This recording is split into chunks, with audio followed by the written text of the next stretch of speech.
Barbie Fortesa update. And during meet and greet sa SM North EDSA, may naswerte pa nakakita kay Barbie. Oh. Tapos yun pa. Pinilaan si Barbie dyan. Nanonood ang P77 movie niya. At may kasama pang, ang dami pang nakapila. Oh. So makita si Barbie, malapitan. Sino po yung may mga tickets na? Nakapili 77. Cash nyo lang po para po mapauna namin Blockbuster movie ni Barbie. So ito pa, yung pa-black screening ng mga Barda fans.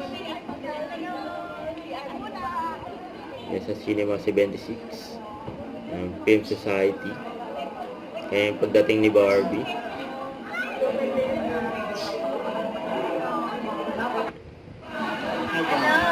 Barbie dumating na sa special screening ng P77. Yan yung mga fans ni Barbie, mga Barda. Mga Barbie, si Miss Dayan. Yan nag-CR muna, Barbie.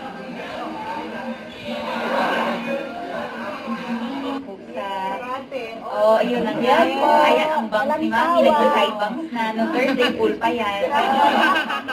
Side na lang ngayon. Ano po? Grabe iiyak. Okay, gulo nyo eh. Gulo nyo. Ayan, good afternoon po sa inyong lahat. Ako po si Barbie Fortesa. Hello po. Again, thank you so much. Marami po sa inyo, siguro more than one time na napanood ang P77. Yes. But still, thank you for being here today.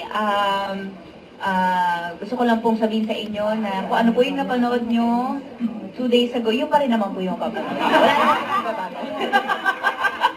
Pero in my experience, kasi katulad ninyo, maraming beses ko na rin napanood ang P77. And even as the actor who played in the movie, parang iba-ibang realizations, iba-ibang layers, at iba-ibang meaning yung nare-realize ko kada panood ko. Parang nadadagdagan yung layer ng pelikula sa kada ulit ko ng panood. Kaya sana ganun din po sa inyo. Dahil syempre may mga pelikula na, especially yung genre namin na alternative narrative horror, di ba? Na parang hindi naman lahat ma-realize at maiintindihan mo sa isang panood lang. So, I really do recommend that you guys. Ayan! Again, sana ba magustuhan po ninyo ang pelikula. Thank you all so much for being here. I appreciate all of you. Maraming salamat po.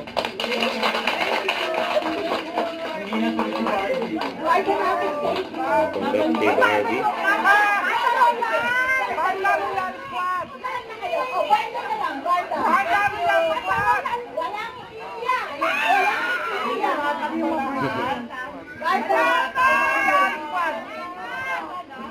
Nalalabak na si Barbie.